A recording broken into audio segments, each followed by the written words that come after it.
Esse podcast é patrocinado por Agastur, tornando viagens em experiências inesquecíveis. Hoje o programa Dimensões está muito feliz, pois recebe uma das pessoas mais importantes, um ícone para desenvolvimento humano. Ela, que é uma grande amiga, nova porém, é CEO do Centro Hoffman e também trabalha na, vamos dizer assim, qualificação do seu emocional. Heloísa Capelas. Muito prazer estar aqui, muito obrigada pelo convite, estou bem feliz de estar participando do programa. Você tem diversos títulos, inclusive best-seller, estou aqui com os livros da Heloísa, olha aqui. O Perdão, a Revolução que Falta, O Ato da Inteligência que vai curar a sua vida, nós vamos falar sobre isso. Inovação Emocional, também, todos pela editora Gente, do meu querido amigo Roberto Niachik. Sim. E da Roseli, né? Sim. E também Mapa da Felicidade, cure a sua vida e honre a sua história. Nossa, hoje, você que não nos vê, mas nos ouve, dessa para todo mundo ficar quieto, que é só nós aqui, nós duas hoje vamos arrasar aqui, hein? Heloísa, o que é o Centro Hoffman? Explica pra gente, porque você vem nessa área há muitos anos, né? Muitos anos, Explica para aqueles que ainda não conhecem, por favor. O Centro Hoffman, ele aplica cursos de autoconhecimento, vários, mas sem dúvida nenhuma o carro-chefe do Centro Hoffman é o processo Hoffman, por isso o centro tem o mesmo nome. É uma empresa, mas ela aplica vários cursos e o processo Hoffman é uma metodologia americana criada em 1967 pelo Bob Hoffman, por isso tem o nome dele, e é um processo mesmo de autoconhecimento. Eu digo que é um processo de cura.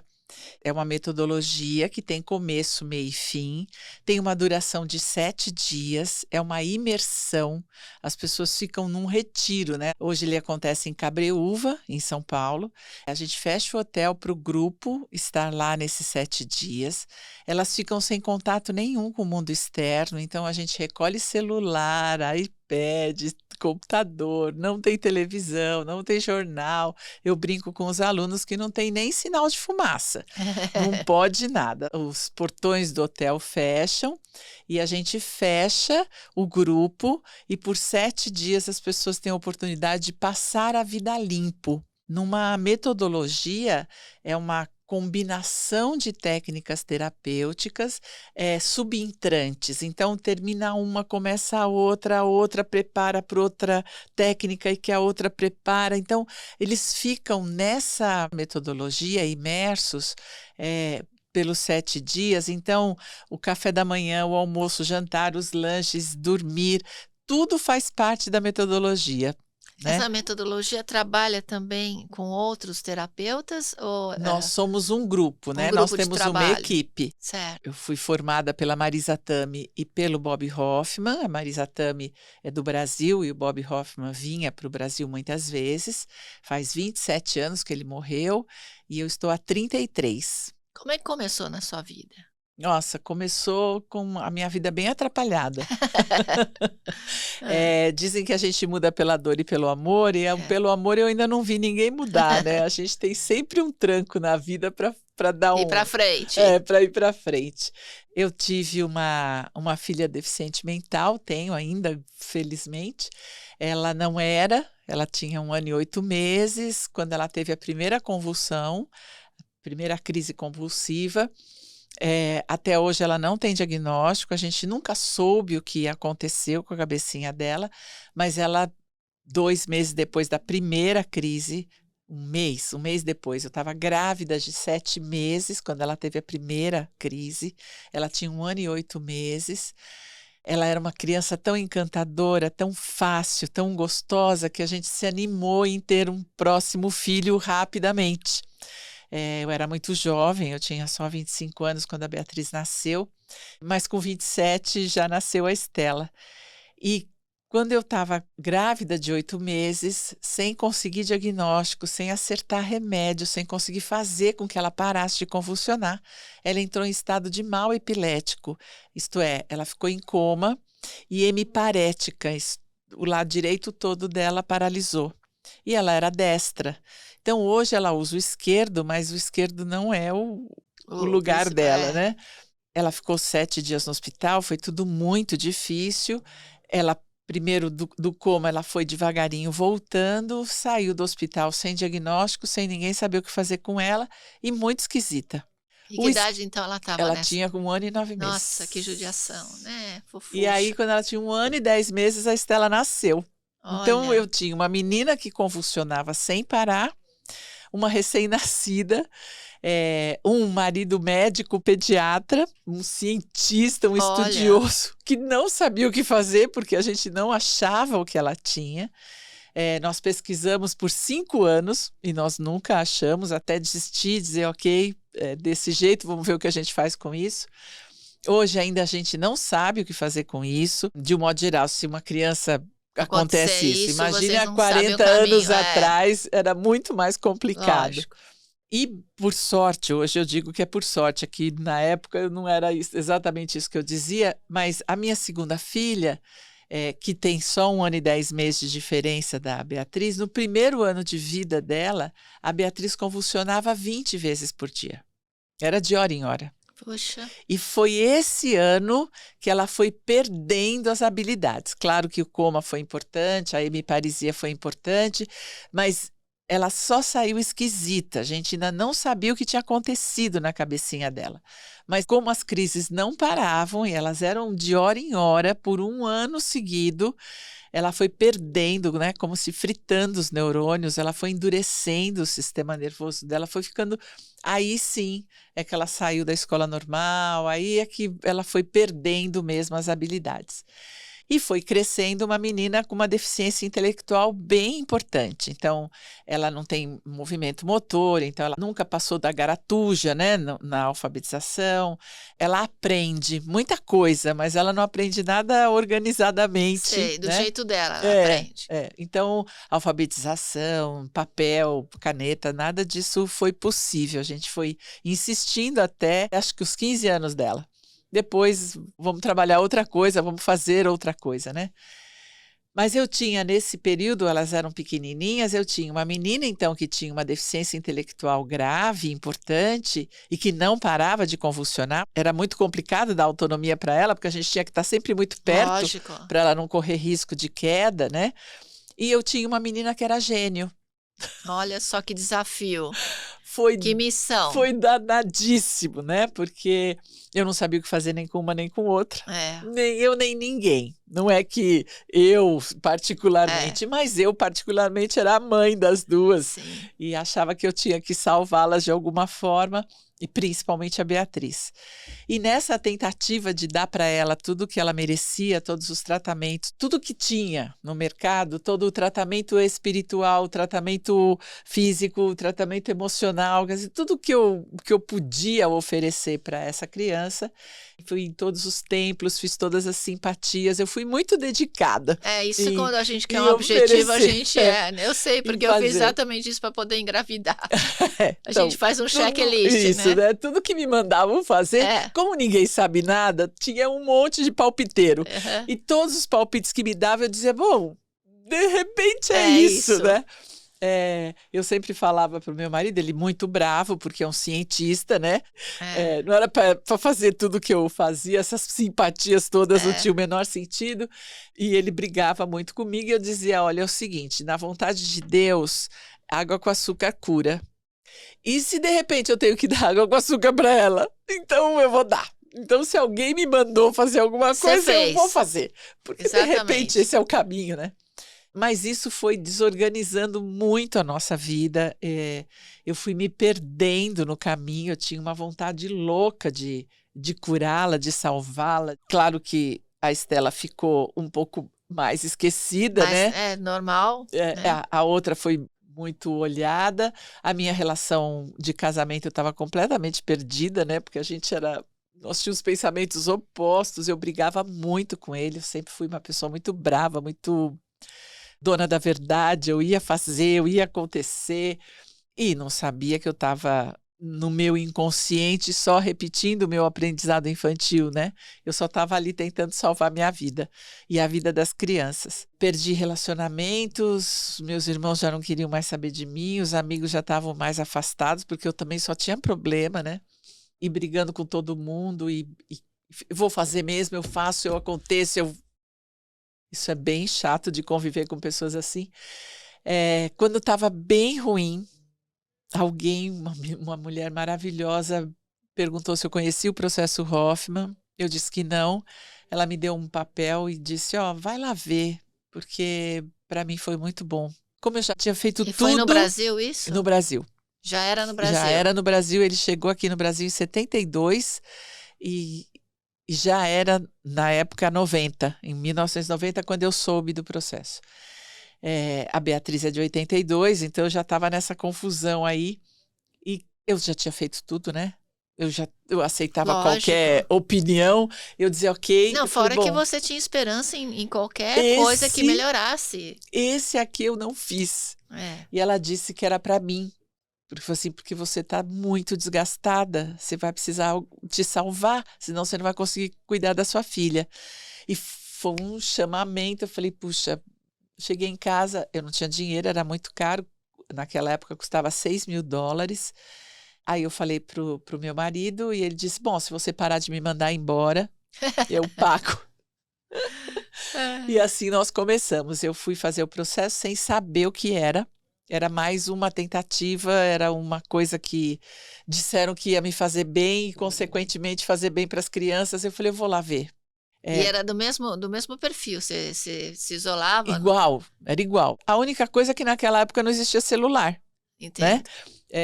Mas tinha aquele telefone quadradinho assim de disco, né? E que tinha um cadeado, porque a gente não podia ligar para fora, era a mesma coisa. Era num outro hotel, mas era a mesma coisa. E eu não sabia que era assim, porque eu fui. O que é para fazer? Responde esse questionário, faz isso. Ok, o Pires disse, eu vou pagar. Falei, tá, então... E quando eu cheguei lá, para minha surpresa, nos 4 primeiros dias, eu trabalhei só a minha infância.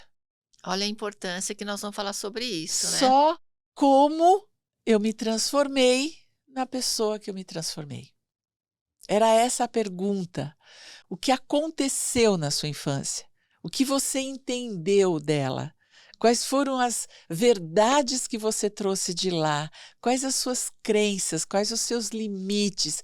Com técnicas tão efetivas que me fizeram voltar mesmo, chorar pelas surras que eu levei, brigar pelas mesmas coisas que eu brigava na infância, ficar feliz com os momentos que eu tive de muito cuidado e de muito amor, ficar muito brava com as competições que os meus pais estimulavam entre a gente, né? Nós somos 4 vivos, eu sou a 4ª de 5. E aí eu fui me dando conta de que a minha personalidade, quem eu era a soma do meu pai e da minha mãe. Eu era exatamente como eles. Eu tinha copiado todos os comportamentos deles sem saber. Isso você acha que até hoje acontece? Só acontece isso. Só. Hoje as neurociências nos ensinam que nós aprendemos por cópia e repetição. É a única possibilidade. Nós nascemos com 30% do cérebro pronto. E na nossa infância nós vamos formar o cérebro. E nós vamos formar copiando pai e mãe. E você fez esse processo, então essa formação da infância, ela pode ser, vamos dizer assim, cancelada e modificada e melhorada, você acha? Ela não pode ser cancelada, Não. porque é um aprendizado. Fica lá. Só se você arrancar um pedaço do cérebro. Mas nós usamos 7 a 10% do nosso cérebro. Nós temos 90% para construir. Então, no processo, eles nos ensinam a perdoar essa infância. E aí a gente libera espaço psíquico para construir, sim, a pessoa que a gente quer ser. Exatamente do mesmo jeito, por repetição. E daí por cópia. E aí eu vou copiar quem eu quero ou vou inventar uma pessoa que eu quero ser. Treino, repetição, muito perdão, muita gratidão por tudo que eu vivi e repetição, treino, eu vou construindo a pessoa que eu quero ser. Aí você se apaixonou pelo processo e virou essa CEO maravilhosa. A hora que eu vivi a experiência do perdão, primeiro você perdoa a sua infância, na figura dos seus pais. Tivemos momentos maravilhosos. Meu pai era encantador. Mas era A um gente núcleo teve- autoritário. A gente teve Páscoa, aniversário, Natal, era tudo um encanto. Minha mãe era uma excelente cozinheira, ela fazia bolo pra gente, ela era costureira, ela fazia roupa pra gente.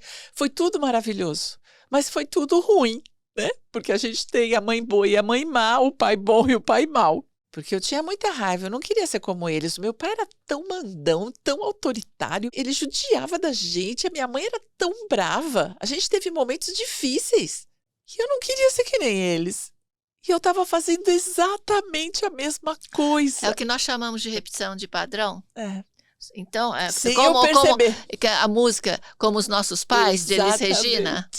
A gente põe essa música para os alunos lá. Num Ah. determinado momento, a gente toca essa música, porque é exatamente isso. A gente faz como os nossos pais. E na técnica, não precisa ninguém me contar. Eu vou me vendo, eu vou vendo a minha história, vou vendo os meus pais, vou me vendo adulta como mãe. Eu vou fazendo a conta de 2 e 2, dá 4, eu tô igual. E aí eu posso perdoar essa história e ajeitá-la dentro de mim. Ela fica confortável dentro de mim. E aí eu vou me ver. E aí eu pude olhar para mim e me perdoar como mãe. Eu tinha cometido tantos erros. Eu queria salvar minha filha por mim, não por ela. E a hora que eu pude fazer isso... Isso tudo em 7 dias? Em foi 7 dias. E ainda continua o processo Igualzinho. acontecendo. Igualzinho, e você vê pessoas só se que transformando. Só que hoje sou eu a líder. Olha, sou eu a Heloísa, professora. quem está nos ouvindo agora, pergunta para ela, porque como eu tenho essa meia sensibilidade, assim, eu acabo sentindo o que as pessoas vão precisar pensar daqui para frente. Da época sua, da minha época, a educação era a nossa estrutura familiar, né? Nós tínhamos muito mais em casa do que na escola. O que eu sinto hoje é que a escola se distanciou de uma conexão com os pais e se preocupa muito com a parte de catedrático e atingir metas, ou atingir o currículo do MEC, vamos falar assim, né? O novo ensino médio, o novo não sei o quê, a tecnologia, é tudo tão acelerado. Onde ficam os pais hoje em dia? Qual o papel dos pais hoje em dia para uma mente saudável de uma criança ou de um adolescente? No mesmo lugar. Os pais são formadores das crianças, são eles os responsáveis. Os nossos valores, as nossas crenças, os conceitos da vida, aquilo que é importante, toda a formação da criança, a construção da personalidade dela é feita dentro de casa. A escola não consegue fazer, porque nós aprendemos por cópia, repetição e afeto. E as pessoas que a gente mais ama na vida são os nossos pais. A criança tem verdadeira adoração pelos pais dela. E a criança tem uma abertura, ela tem uma competência amorosa gigante. É lá na frente que ela vai se fechar. E esse amor, que é incondicional, é dirigido aos pais ou aos seus cuidadores, aqueles que o substituíram. Às vezes pode ser uma avó, um tio, um Uma padrinho, babá, né? Uma empregada que estava sempre lá, a irmã mais velha, o irmão mais velho, ama tanto e a gente aprende por afeto. Então, o que é importante, nós aprendemos dentro de casa. A escola não substitui. Não consegue. A gente sempre fala do primeira infância, do 0 aos 7 anos. A gente fala muito do poder da transformação negativa através da mídia social. E as crianças estão cada vez mais com seus celulares na mão, seus TikToks da vida, trazendo certos comportamentos não adequados. Então, uma das sugestões sua, lógico que falar tempo de celular, mas é impossível o tempo inteiro manipular o tempo inteiro, certo? Porque a criança fica fora, vai para a escola, aí a coleguinha esteve no TikTok. Como é que uma mãe e um pai podem se proteger da negatividade de conceitos que vêm pela internet? Com curiosidade e comunicação. A gente precisa estar com os filhos. E não é tempo do relógio, é tempo afetivo, é tempo de curiosidade, é estar. Quando nós estamos com a criança, nós estamos com ela, mas estamos com o celular na mão, estamos com o trabalho na mão, com o computador ligado, com a TV ligada, e daí não estamos com ela. O que falta e sempre faltou, não é que falta agora, nós não estamos piores, a humanidade só melhorou. Desde os meus pais, os seus pais, nós só melhoramos. Então não tem família pior, não é verdade que a gente está piorando, não é verdade.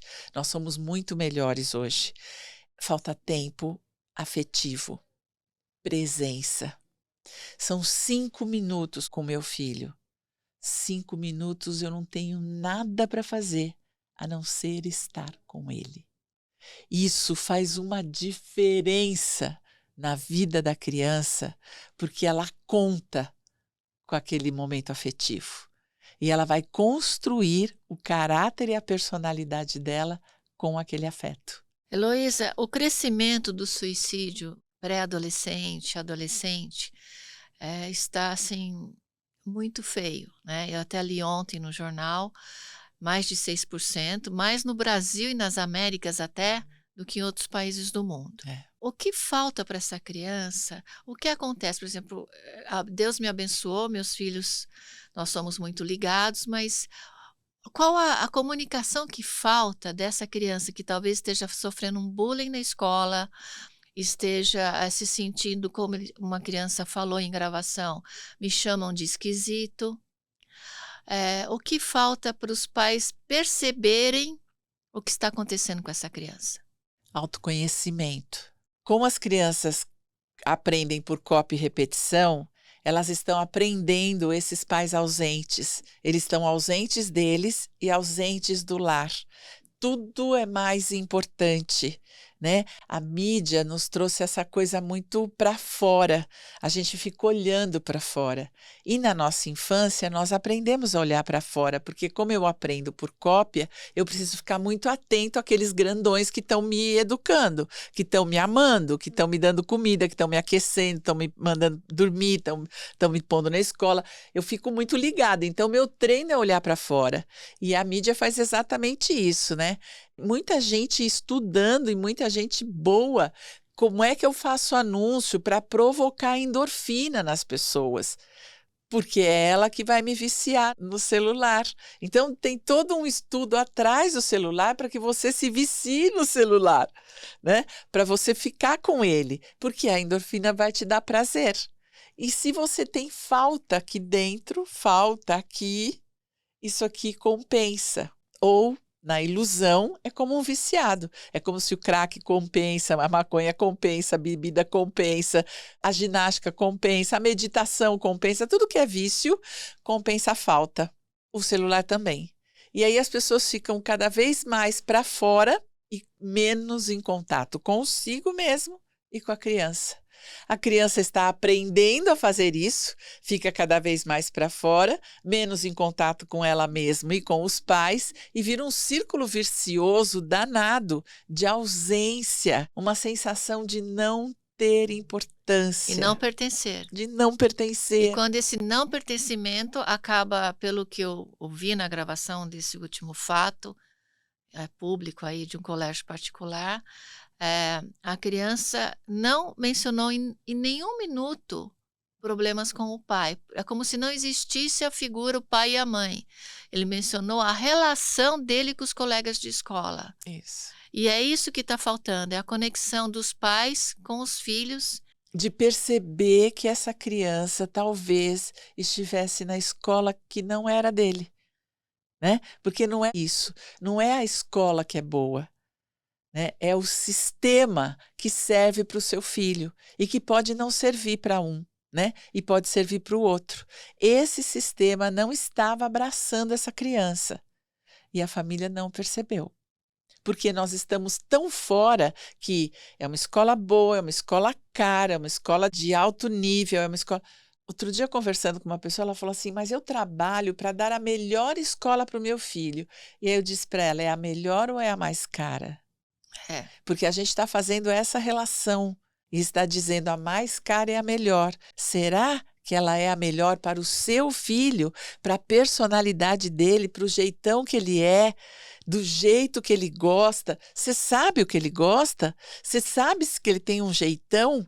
Você sabe como é que ele aprende? Você prestou atenção se ele gosta mais do vermelho ou do azul? Se ele está mais ligado na matéria da matemática, ou se ele gosta muito de brincar com o avião, ou se ele gosta de construir casa, ou se...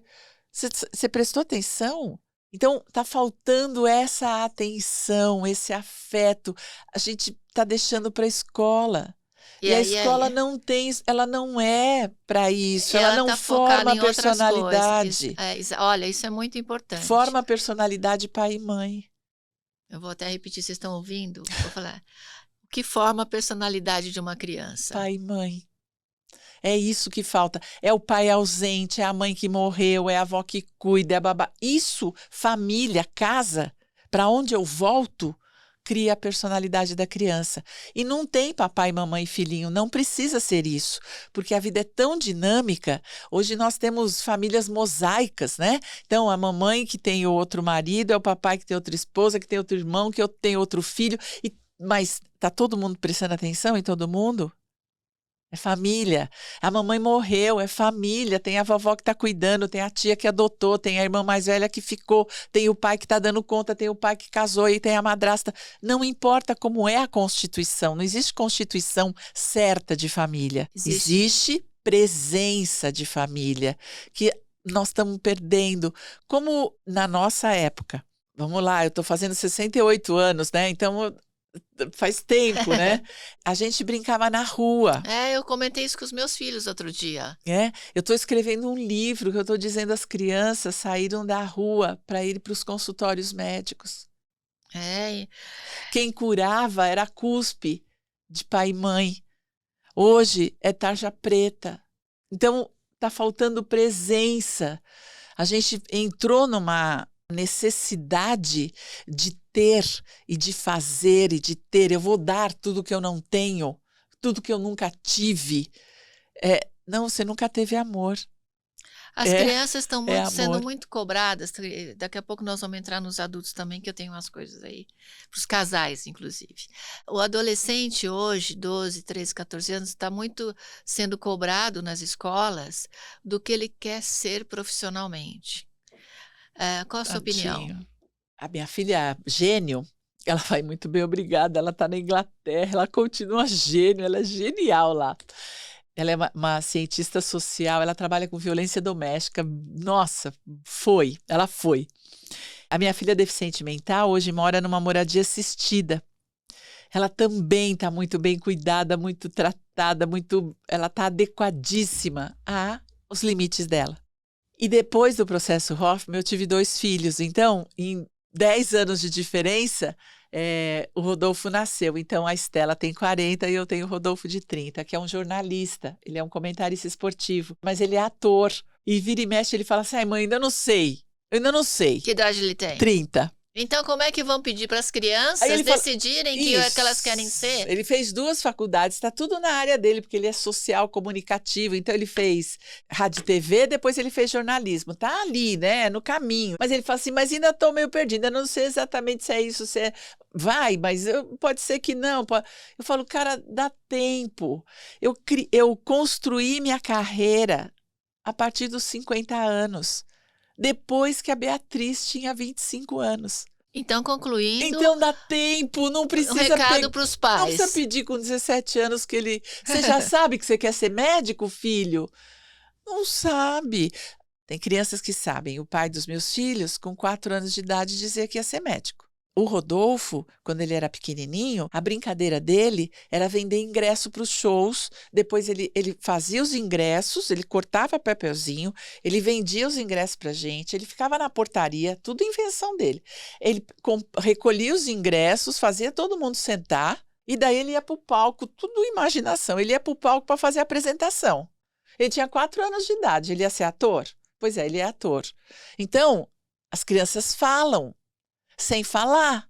O mesmo primo com a mesma idade, enquanto o Rodolfo estava fazendo show, com 4 anos de idade, o Henrique estava construindo no Lego.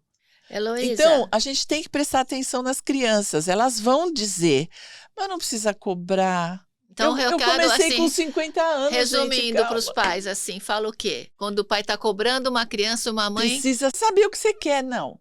Eu digo para todas as crianças, eu tenho uma de 19 que está prestando vestibular e eu digo para ela, faça administração. Porque na vida a gente precisa administrar. Qualquer coisa. Eu preciso administrar o fogão, eu preciso administrar o meu tempo, eu preciso administrar tudo. Então, enquanto você não sabe o que fazer, Faz administração. faz administração. Vamos falar um Daí pouquinho... depois vai escolher aquilo que você quer Aí o fazer, coração porque manda. daí amadureceu, já frequentou uma faculdade, já conversou com colegas, já está em outro momento, mas com 17 anos. Não, na verdade, eles estão até cobrados com 12, 13, 14. Vejo pais que fazem uma pressão com um filho menor que isso ainda. Já prepara, mostra lugares que ele parece que o pai quer que o filho siga aquilo que ele gostaria de ter sido. Isso é velho, né? Acontece, Isso né? é velho, né? Então, a gente veio de uma educação rural, onde os pais trabalhavam muito na roça e fizeram de tudo para os filhos serem doutores, sem nunca perguntar se os filhos queriam ser doutores, né? Então, isso não é novo. Então, nós não podemos ainda responsabilizar os pais dizendo, ai, vocês hoje, porque são modernos. Não. Copie e repetição. Seus pais talvez obrigaram você a fazer alguma coisa e hoje, sem perceber, você está fazendo a mesma coisa. Vamos falar de espiritualidade, o ser humano, tanto as crianças, adolescentes, quanto as pessoas. Tiraram qualquer coisa sobre religião nas escolas, né? E eu sinto que as crianças procuram entender melhor a força de Deus, a força da espiritualidade, mas não existe tempo para isso. O núcleo familiar, nesse momento, é mais importante para direcionar uma criança sobre os valores humanos? Olha, a escola é informativa. A formação é dentro de casa.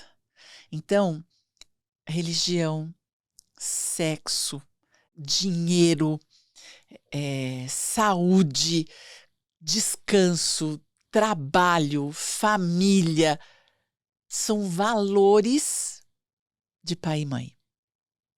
Então, não precisa ensinar religião, mesmo porque a espiritualidade não é religião.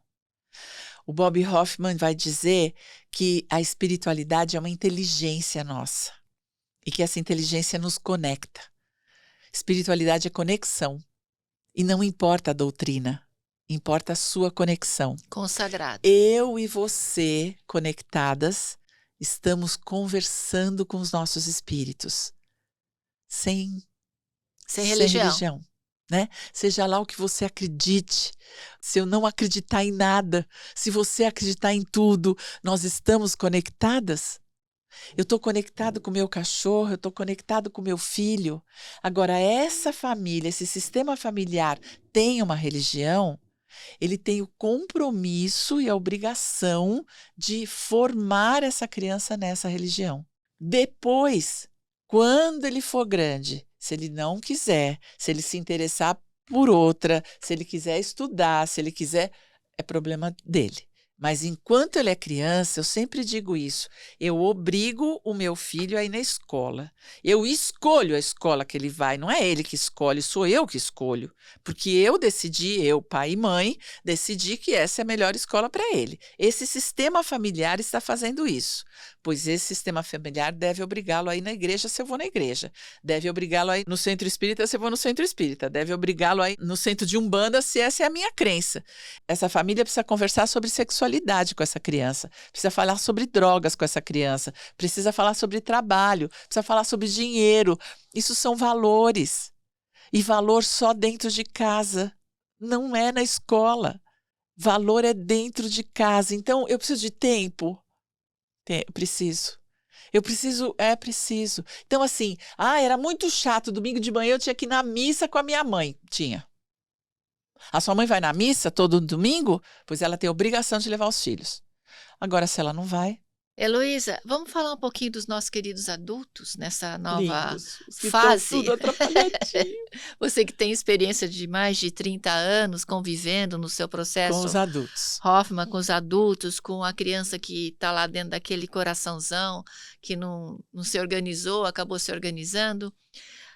A nossa sociedade, eu sinto que tem um valor que eu estou sentindo falta, a gentileza.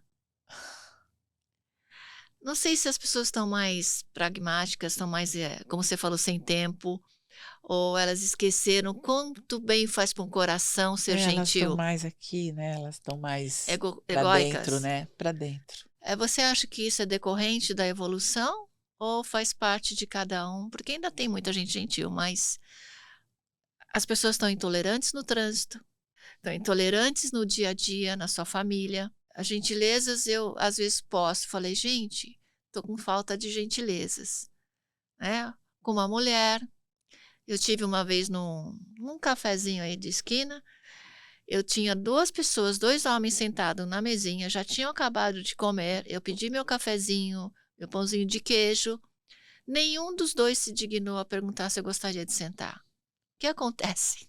Bom, primeiro que não é um movimento totalmente ruim, né? Porque nós estamos brigando pela igualdade, né? Então, a igualdade de gênero, a igualdade de idade, então a gente está discutindo etarismo, estamos discutindo feminismo, nós estamos discutindo a igualdade de gêneros, de todas as escolhas, das orientações sexuais, nós estamos brigando pela inclusão. Cabem todos.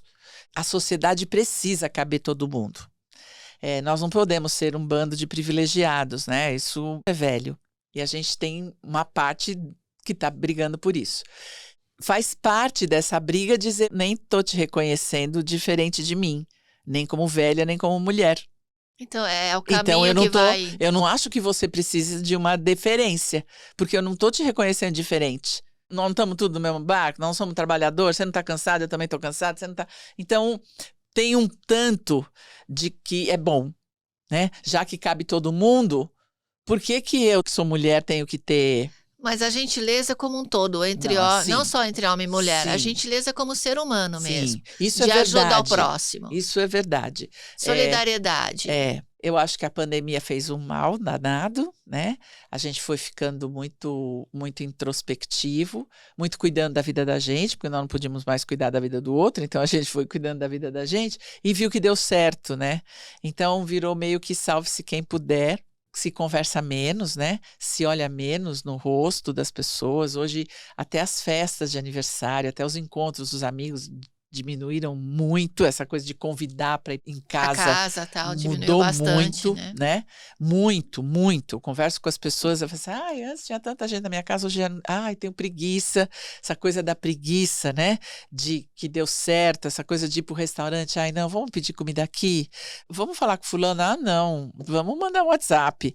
Isso tem um tanto de que as pessoas não podiam chegar perto, a gente ainda está mais distante. Até porque ainda tem aí algumas coisas acontecendo, fortes gripes e viroses. Aí a gente vai perdendo, né? Essa coisa tão afetiva, né? Tão afetiva gostosa, que nós né? somos, né? O ser humano é tão amoroso, ele é tão afetivo, a gente precisa tanto de toque, nós somos relacionais, nós não somos indivíduos, né? Nós estamos sempre na relação, então faz falta. Eu acho que a gente perdeu a educação, sabe? A educação que a gente...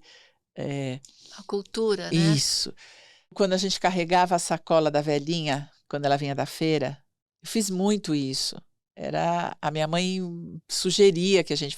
Olha lá, aquela senhora vai lá ajudar. E a gente ia ajudar a se segurar. Também vem de pai e mãe. Né? Gentileza é valor. Então, se eu não tenho pais gentis, eu não vou aprender. Ontem, na academia, eu tenho uma menina lá que eu admiro muito. Ela, nossa, falava, meu sonho de consumo era fazer todos esses exercícios aí que ela dá conta de fazer. É incrível. Mas ela fez um comentário tão deselegante de uma outra pessoa, tão desrespeitoso de pessoa. É uma jovem, ela tem 23, 24 anos. Que eu fiz, uau, Se desiludiu. que feio. Se Eu falei assim, desiludiu. nossa, Você isso... admirava e você viu a Isso na essência. nem vi essência, foi um comentário, eu não posso julgar uma parte para o todo, né? Foi só um pedacinho que eu vi. Mas o que eu quero dizer é que, assim, isso vem de dentro de casa. Não é a escola que ensinou ela a fazer isso, né? Vem de dentro de casa. Então, que tipo de comentário, que tipo de desrespeito, que tipo de preconceito, eu acho que a gente precisa olhar para isso urgente. Se nós pudermos resumir o nosso encontro de hoje, Rô, tudo que a gente falou, o resumo é preconceito. A gente precisa abrir a cabeça. A gente precisa tratar as pessoas bem. A gente precisa considerar as pessoas. Não dá para fechar os nossos conceitos.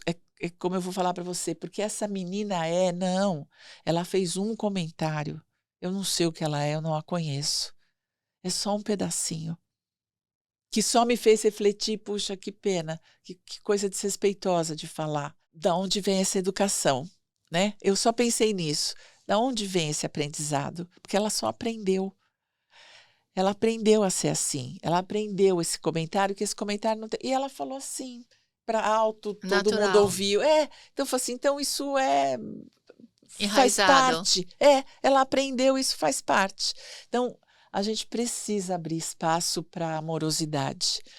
E a amorosidade, não dá para eu amar só quem concorda comigo. Isso não é amor. Eu tenho visto também que muitos homens que acabam se separando mais velho, por algum motivo, ficaram viúvos, eles não têm. Agora, atenção à pergunta. Atenção, que está todo mundo querendo saber se ela tem uma explicação para isso. Obviamente ela tem. Por que os homens 50 a mais, quando se separam, acabam buscando não alguém da idade deles, mas sim alguém com a metade da idade ou até menos para se relacionar? Eu não sei se isso é regra. Tem Eu sido nunca no Brasil. fez. Eu Tem não sido. fiz essa pesquisa. Você está me falando, tem uma Entre pesquisa. nós mulheres, que a gente observa, os homens 50 a mais que se separam não buscam pessoas da mesma idade. Existe, assim, uma diferença enorme para quem eles vão buscar.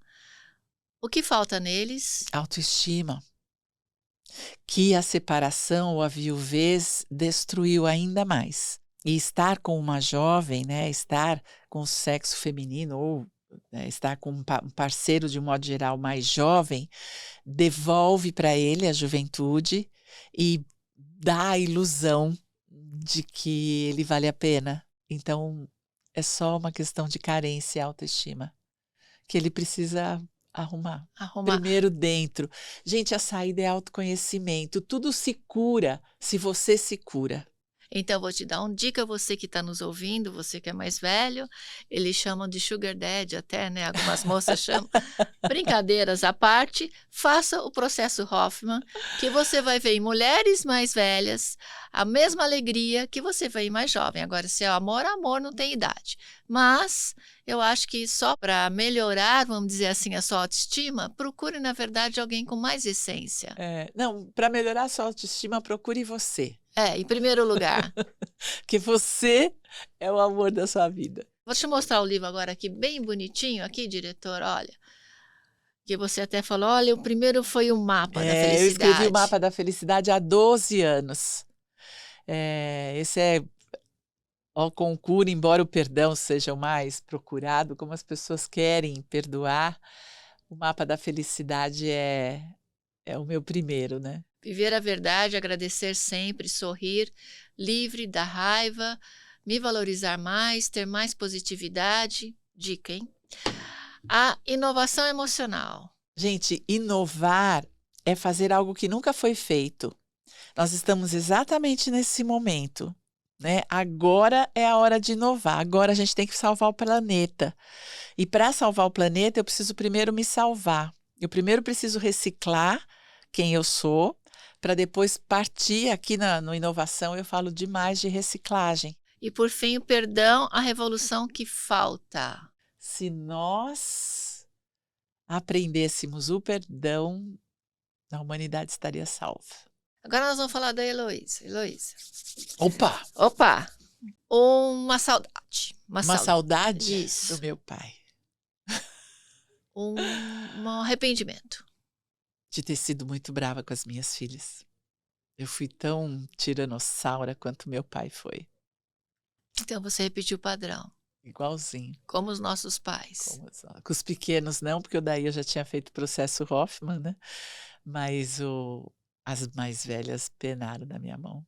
Eu me arrependo. Eu queria começar de novo, fazer diferente. Um sonho. Nossa, eu tenho tantos sonhos, mas um sonho é ver sempre a minha família junto. Ah, que lindo. Isso Perto. realmente. Hashtag família é tudo, né? É. Se você fosse escrever um livro só sobre você, que aqui você é uma mestra, a sua vida, para quem você dedicaria esse livro? Eu só escrevi para mim esses 3 livros. É só para mim, eu já escrevi. E eu dediquei os primeiros para os meus pais, para os meus filhos. Eu dediquei para Marisa Tami e para o Bob Hoffman, que foram quem me trouxeram tudo que eu sei hoje. Eu tenho uma vida antes do processo e uma vida depois do processo. Eu sou uma pessoa antes e sou uma pessoa depois. Só cresço e só melhoro. Mas hoje eu estou escrevendo o meu 4º livro e eu quero conversar com os pais. Que Eles maravilha. estão sofrendo tanto. Estamos precisando. A gente pode ser pai mais fácil. Pai e mãe. Dá para ser pai e mãe mais fácil do que a gente está fazendo, sem abandonar os filhos. Dentro do processo da espiritualidade, né, que você faz, porque eu sempre acho que a espiritualidade é ação, Uhum. né? Não é só a teoria, mas é a ação. Nós temos a gratidão. Sim. E a gratidão é uma pergunta que muitas vezes eu me faço. Eu praticamente sempre me senti grata e todo mundo que passou na minha vida, a gratidão fica no meu coração. Pode passar 10, 20, 30 anos. Nem todo mundo é assim. A gratidão, ela vem na sua genética de alma ou ela é aprendida em cada vida que nasce, no ambiente que você cresce? Eu acho que tudo que a gente é desenvolvido. Nós nascemos prontos. Nós temos uma crença, eu tenho uma única crença que eu defendo. Nós somos uma fonte inesgotável de amor. E essa fonte contém tudo. Ela é fonte. Só que a gente precisa desenvolver esse tudo, que contém tudo em semente. Nós precisamos plantar todas essas sementes e fazer elas virarem floresta. Então, nós temos tudo já. Está pronto. Nós nascemos, nós somos cópia do nosso Pai. Né? Nós somos centelha divina. Então, está tudo aqui. Né? Jesus mesmo dizia, vós sois deuses. Está tudo aqui. Só precisa desenvolver. Como Jesus disse, tua fé te curou. Né? E é dentro dessa espiritualidade que você exerce, né? Para quem já sofreu, muitas mulheres nos ouvem, muitas pessoas que já passaram por um relacionamento sofrido e acaba desistindo de amar de novo. Gostaria de uma palavra sua. Então, a vida, ela só dá os aprendizados que a gente precisa. Ela nunca vai nos ensinar a ficar piores. Não é esse o objetivo dos nossos aprendizados. É sempre para o melhor. Então, o pior que pode acontecer com você é você sentir a dor e se perguntar o que é que eu faço com isso.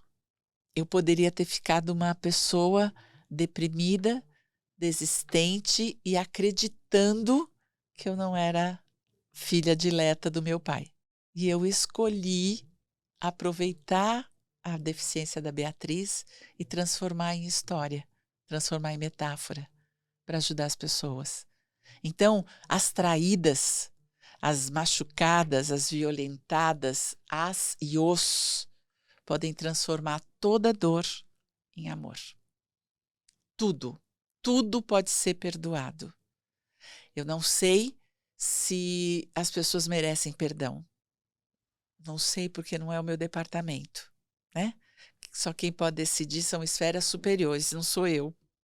Mas eu sei que todas as pessoas podem perdoar. Tudo. Não existem crimes imperdoáveis. E se você perdoa, depois você agradece. E daí depois você ama.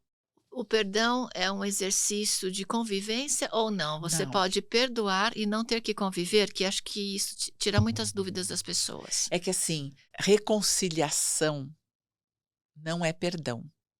Então eu posso perdoar, deixar o meu coração quentinho, parar de sofrer e não preciso mais conviver com aquela pessoa. Eu não quero conviver com bandido. Eu escolho a minha companhia. Eu escolho com quem eu vou conviver. Eu tenho esse direito. Mas eu não preciso escolher para nunca mais. E ficar com essa mágoa no meu coração que vai se transformar em raiva, vai se transformar em câncer, em pressão alta, em diabetes, em Alzheimer. Eu vou pagar a conta de um mal que a outra pessoa que fez.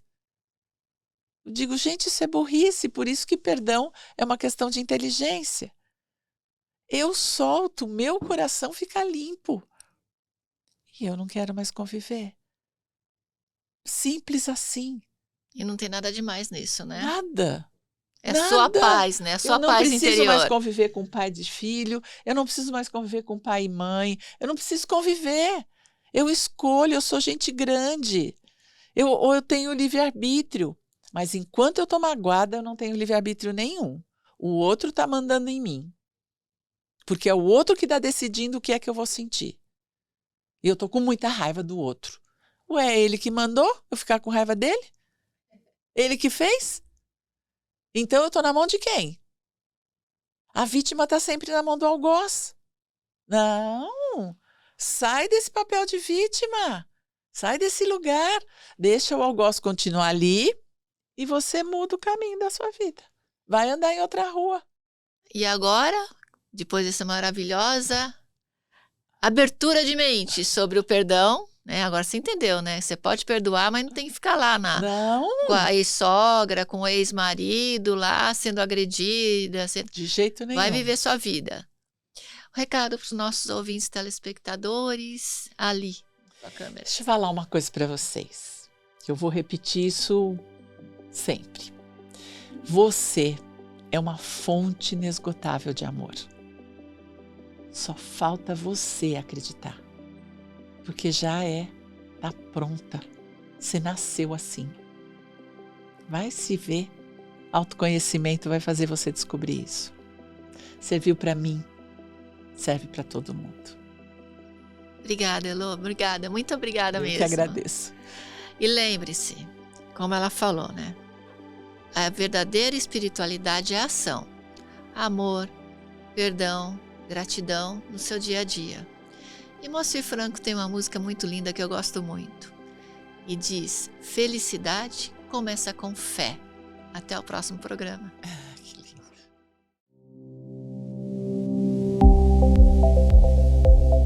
Esse podcast é patrocinado por Agastur, tornando viagens em experiências inesquecíveis.